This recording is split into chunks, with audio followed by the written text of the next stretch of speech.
Bon, je viens de me décider un peu sur un coup de tête de vous emmener avec moi pour cette fin de journée. Ça faisait longtemps que j'avais pas pris un jour off et encore plus quand c'est un jour férié. Et c'est un peu le temps idéal pour chiller à la maison et un peu créer. Donc ce matin, j'avais profité déjà pour dessiner et regarder une série. Et là, cet après-midi, j'ai envie de me remettre un peu à l'argile. Ça fait hyper longtemps que j'en ai pas fait. Je sais pas vraiment pourquoi, mais là, j'ai envie de le refaire vu que j'ai acheté un plateau tournant en vide-grenier et ça va être hyper pratique pour réaliser des pièces. Et j'ai envie de me créer des bougeoirs pour l'hiver. J'ai aussi envie de finir mon dessin que je vous montrerai. Et je vous parlerai aussi un peu de journaling, vu que j'ai repris énormément et j'ai pas mal de matériel en fait parce que j'ai dû commencer le scrapbooking quand j'avais 14-15 ans, un truc comme ça. Donc on va faire ça et j'ai aussi une nouvelle machine à tester. Mais je sais pas si j'aurai le temps aujourd'hui, au pire on fera ça demain. Et aussi il faut que je cuisine. Bref, j'ai plein de choses et plein d'envies. Je crois que j'adore ces journées où le temps est un peu au ralenti, en plus il fait gris, il y a du brouillard. Bref, c'est un peu le temps idéal à rester enfermé dans son atelier.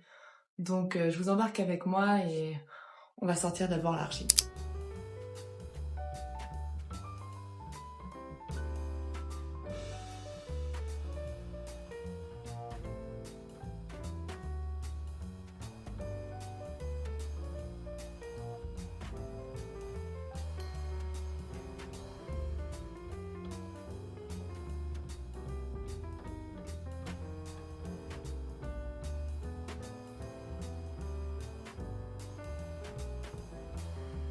Bon, je viens de terminer la première étape. Je sais pas si vous avez deviné, mais je vais faire un bougeoir en forme de gland pour des petites bougies chauffe-plat.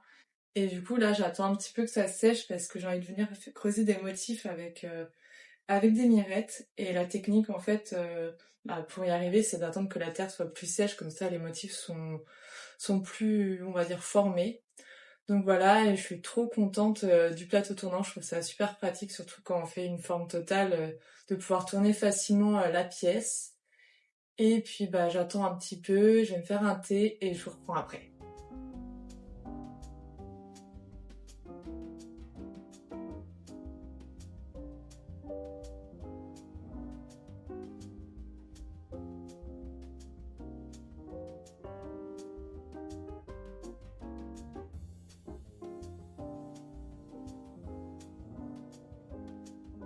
Moi, je viens de tout ranger, j'ai mis à sécher mon bougeoir, j'espère que ça mettra pas trop de temps, parce que vu l'épaisseur, je pense que j'en ai au moins pour 3 jours de séchage, et en plus l'air est hyper humide, donc ça va pas aider à sécher rapidement, et je vous montrerai le résultat sans doute dans une autre vidéo, parce qu'il va falloir que je le peigne, et là je vais continuer à dessiner ce que j'ai commencé ce matin. En fait, j'ai commencé un nouveau carnet qui est un tout petit format.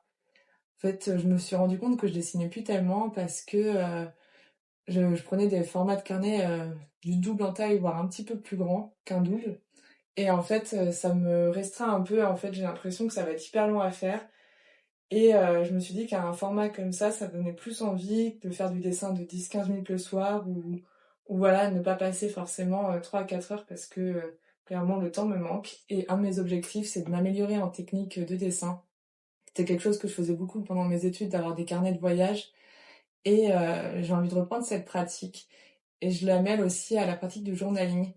Donc, pour ceux qui connaissent pas le journaling, c'est comme du scrapbooking, mais on va venir raconter un peu ses journées, garder des souvenirs. Et moi, j'ai une tendance à accumuler beaucoup ce que je trouve, que ce soit des flyers, des végétaux, des emballages alimentaires, etc. Et du coup, je viens tout coller dedans et agencer en fait en fonction des journées pour me faire des souvenirs. Et j'ajoute aussi des petits dessins, des stickers. Bref, c'est vraiment, ça permet de mixer les techniques, que ça soit du collage, du dessin, du découpage, etc. Et je trouve ça hyper créatif. Ça permet de pas avoir de limites. Et un petit support comme ça permet aussi de moins se perdre et d'avoir un peu cette récompense plus rapide d'avoir terminé une page.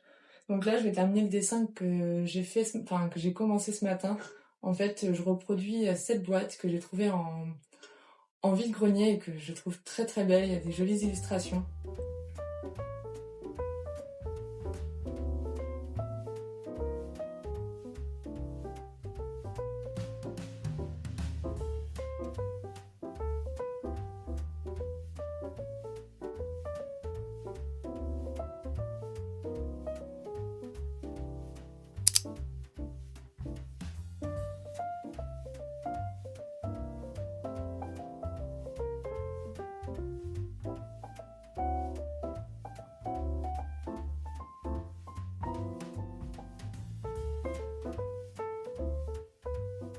Bon, je vous retrouve quelques jours plus tard. Ce matin, j'ai tourné un DIY que j'aime trop. Je vous mets juste ici le résultat. En fait, c'est un DIY hyper simple avec des boules de Noël. J'avais déjà vu passer cette inspi avec des fleurs séchées, mais moi, j'avais envie de le mettre en mode vase pour une table.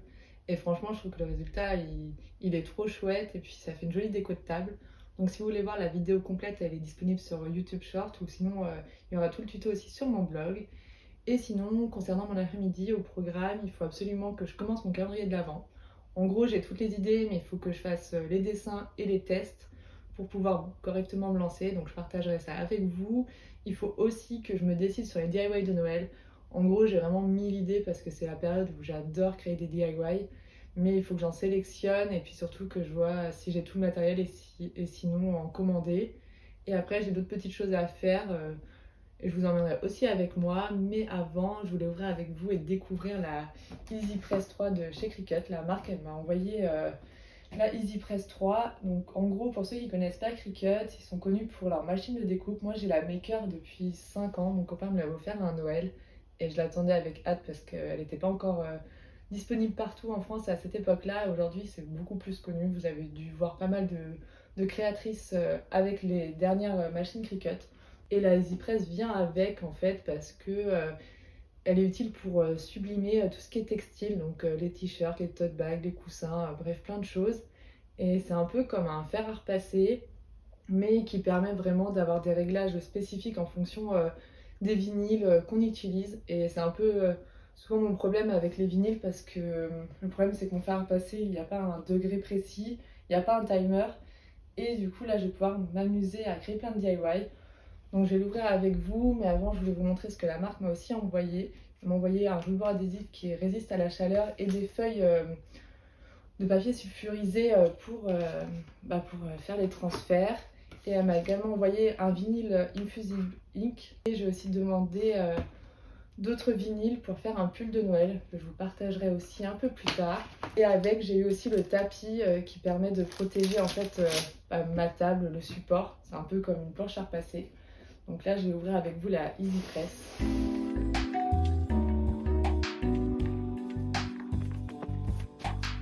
Ça se présente comme ceci. En dessous, il y a la plaque. Et au-dessus, il y a toutes les fonctionnalités pour activer la machine. C'est relié aussi à une application comme la Cricut. Donc j'ai trop hâte de m'en servir. Je ne sais pas si je vais en faire avec vous cet après-midi. Bon, je vais ranger un peu ce coin et je vais vous présenter le projet de calendrier de l'Avent que j'ai envie de réaliser cette année. Je viens donc de tout ranger et là je vais m'attaquer au calendrier de l'Avent. Donc ça fait déjà au moins 5 ans que je fais un calendrier de l'Avent tous les ans et à chaque fois c'est une thématique différente. Je vais essayer de vous retrouver les photos pour vous les mettre juste ici. Et cette année je pars donc sur l'idée d'un village en 3 parties. En gros j'aimerais bien créer une structure pour élever le calendrier et que les 3 étages en fait soient un petit peu différents. En gros le rez-de-chaussée ça serait la forêt, le centre, le village et le dernier étage une patinoire d'hiver. Donc je vous mets mon croquis rapide que j'ai fait. C'est un petit peu brouillon mais en fait je vais faire différentes cases. Donc j'aimerais bien faire des cases en forme de sapin, des cases en forme de petits magasins, maisons et des cases en forme de chalet. Et mon idée c'est que toutes les cases soient faites en papier. Et en gros, je dessine un gabarit que je vais illustrer et ensuite j'aurai plus qu'à imprimer et assembler tout. Il faut que ça soit aussi plus simple pour vous de pouvoir le faire et plus rapide que ça va être mon cas. Parce que là, il faut que je teste du coup les gabarits en format A4 pour me rendre compte un peu de la taille. Et ensuite, il faut que je teste aussi mon imprimante pour voir si je vais avoir un joli rendu visuel. Niveau papier, je suis tombée sur ce papier chez Action qui est assez épais. Donc il faut que je teste aussi dans ma machine, enfin dans mon imprimante, voir si ça passe et le résultat.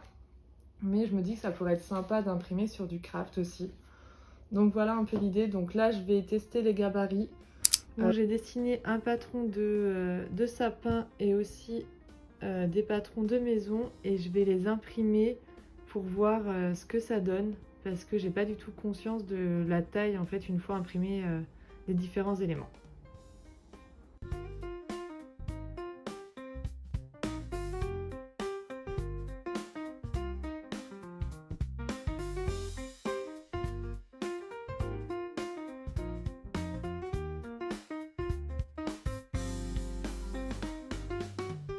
Bon, je viens de finir 2 petits tests. J'ai imprimé le patron de sapin que j'ai fait.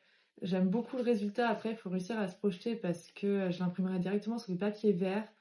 Après, mon seul point de doute, c'est la fermeture. Je pensais mettre un petit ruban en haut du sapin, mais visuellement, je ne sais pas ce que ça va donner. Donc, je testerai ensuite avec du papier, parce qu'en fait, je peux pas coller, je sais pas si vous voyez, je peux pas coller les petits ailerons du sapin, parce que sinon, on peut plus l'ouvrir. Mais niveau taille, c'est parfait. Je pense juste en faire des fois des plus grands, mais pas des plus petits, parce que je pense qu'après, on peut plus rien mettre dedans. Et concernant la petite maison, j'ai imprimé qu'un des modèles que j'ai fait sur les deux. J'adore la forme. J'ai le même problème que le sapin, c'est pour le système de fermeture-ouverture au niveau du toit, parce que là, j'ai prévu 2 ailettes qui se colleraient, mais je peux pas les coller. Donc, il faut que je réfléchisse si je mets un système de ruban ou si je mets un système plutôt comme une languette. Mais par contre, je trouve la taille idéale et je vais pouvoir m'amuser à décliner les façades. Je vais aussi essayer de faire un patron avec un format allongé de maison pour un peu diversifier. Et il faudrait aussi que je teste un format en forme de chalet cette fois pour avoir le toit qui dépasse un peu sur la façade. Mais pour le moment, ces 2 tests sont hyper cool. Après, là, je l'ai fait sur du papier d'imprimante, donc il faut que j'essaye sur un papier plus épais. Parce que le papier d'imprimante, le problème, c'est que ça se tient mal. Et niveau impression des illustrations, il faut que je teste, comme je vous le disais, sur le papier Action qui a un léger grain. Donc voilà les 2 petits tests. Je vais continuer, mais avant, je vais aller faire un banana bread parce que j'ai plein de bananes hyper mûres. Donc je vais faire ça avant de continuer.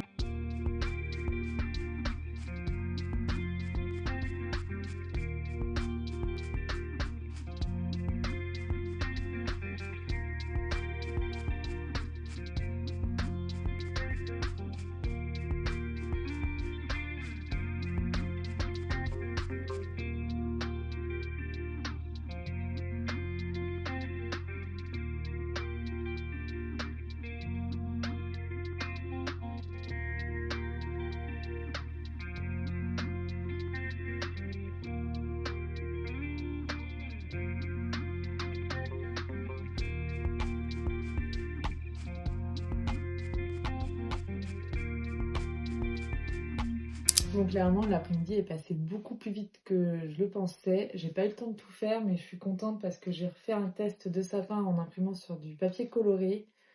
Du coup, c'est bon pour ce modèle-là de boîte. Il y a juste la couleur où je garderai pas ce vert parce que clairement, il est trop pétant. Mais ça, c'est validé. Et comme vous avez vu, j'ai commencé à illustrer une des maisons.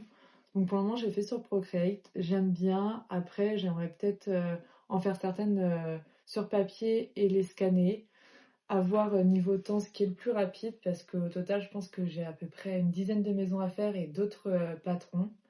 Mais je suis quand même contente de cet après-midi d'avoir avancé autant parce que c'est souvent ces choses-là qui prennent le plus de temps de tester.